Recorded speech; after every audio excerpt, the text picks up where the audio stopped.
নমস্কার বন্ধুরা, আশা করি আপনারা সকলে ভালো আছেন। কাকলি কিচেনে সকলকে স্বাগত। আজকে বানিয়েছি ছানা ছাড়া ছানার জিলেপি। খেতে দুর্দান্ত স্বাদের হয়, কেউ না বললে বুঝতেই পারবে না যে এটা ছানা ছাড়া তৈরি, আর বানানোও খুব সোজা। তাহলে চলুন কিভাবে বানিয়েছি দেখা যাক। এখানে আমি 1 কাপ ময়দা নিলাম, আর এখানে নিয়েছি 1 কাপ গুঁড়ো দুধ, আর দিয়ে দিচ্ছি সাদা তেল, এটা 4 চামচ সাদা তেল। বেকিং পাউডার 1 চামচের 3 ভাগের 1 ভাগ দিলাম বেকিং পাউডার। আমি এখন সবকিছু ভালো করে মিশিয়ে নেব। ডোলে ডোলে সুন্দর করে মেশাতে হবে।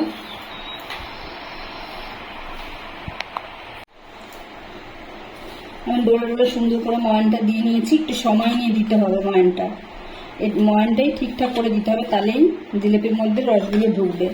দেখুন একদম মুঠো হয়ে যাচ্ছে, এতে খুব বেশি জলও লাগবে না, একদম মুঠোর মধ্যে চলে আসছে। এরকম দানা দানাও হয়ে গেছে সব। এখন যে কাপ মেপে আমি ময়দা নিয়েছিলাম ওই কাপেই জল নিয়েছি। জল কিন্তু একদম বেশি, মানে খুব বেশি লাগবে না, একদম কম লাগবে। প্রথমে অল্প অল্প করে দিয়ে আমি মেখে নেব।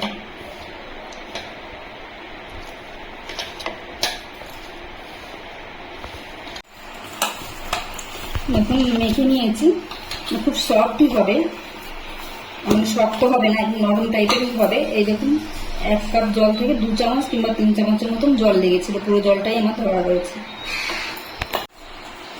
এখন আমি 5 মিনিট ঢেকে রেস্টে রেখে দিচ্ছি, ততক্ষণ আমি চিনির শিরাটা তৈরি করে নেব। আমি একটা কড়াই বসিয়েছি, এখন দিয়ে দিচ্ছি 1 কাপ চিনি, আর দিয়ে দেবো 2 কাপ জল।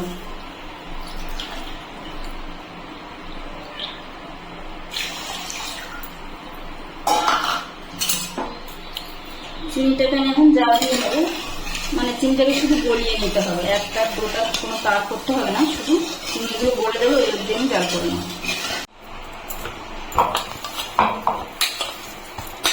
আর একটু ঠেসে নিচ্ছি আটাটা।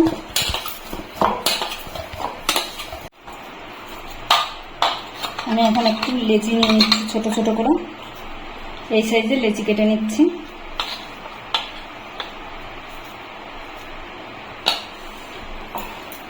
এখন একটা বানিয়ে দেখাচ্ছি। এখন লম্বা করে নিতে হবে, খুব বেশি মোটা না, মোটা করা যাবে না, কেননা পরে আবার ভাজার সময় ফুলবে, রসে দিলে ফুলবে। বেশি মোটা করছি না, একটু সরু করেই করছি। এরকমভাবে লম্বা করে নিতে হবে।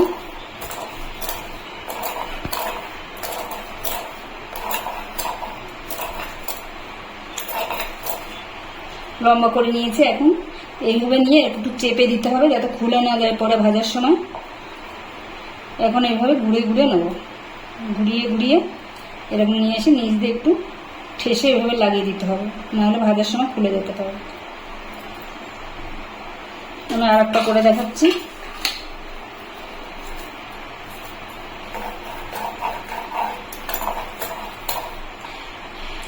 এইভাবে নিয়ে একটু চেপে দেবো এখানে, তারপরে এভাবে ঘুরিয়ে নেব, ঘুরিয়ে নিয়ে নিচ দিয়ে এখানে একটু চেপে দেবো। এইভাবে আমি সবগুলো বানিয়ে নেব।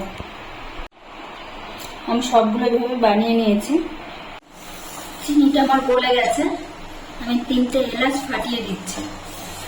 রসটা আমার তৈরি হয়ে গেছে, আমি এখন গ্যাসটা অফ করে ঢেকে রেখে দিচ্ছি। কড়াইতে তেল গরম করতে বসিয়েছি, এখন একটা একটা করে আমি ছেড়ে দিচ্ছি।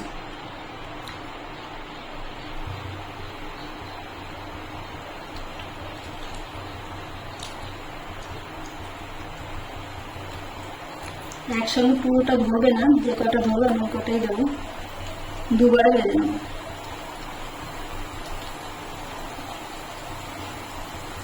সার দিচ্ছি না আমি, পিছনটা একটু শক্ত হলে তারপরে আমি উল্টে দেবো। আমি হালকা করে উল্টে দিচ্ছি।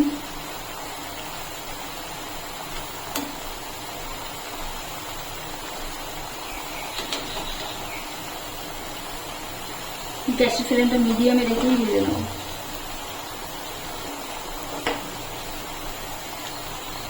এখন আমি লাল লাল করে এপিট ওপিট করে ভেজে নেব। আমি লাল লাল করে ভেজে নিয়েছি। আমি এরকম কালারটা রেখেছি, আপনারা চাইলে যদি মনে করেন আর একটু কালো কালো করে ভাজবেন তাহলে একটু বেশি করে ভেজে নিতে পারেন। আমি এখন তুলে নিচ্ছি।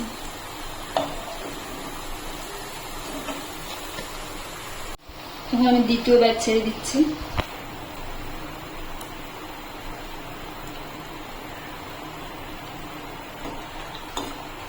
দ্বিতীয় ব্যাচে একইভাবে ভেজে নেব আমি। এখন গরম শিরার মধ্যে গরম জিলাপিগুলো আমি ছেড়ে দিচ্ছি।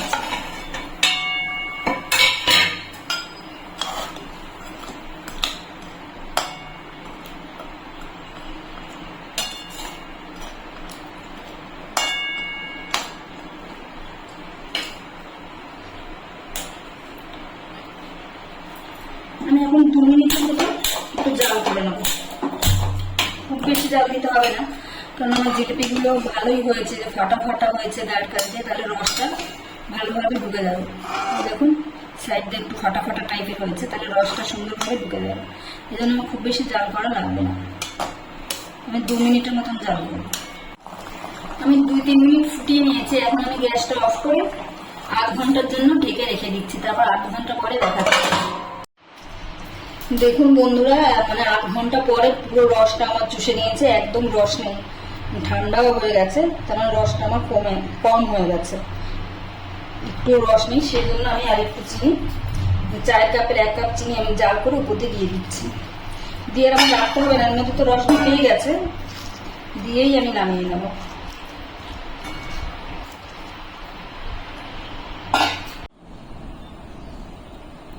দেখুন কতটা রসালো হয়েছে।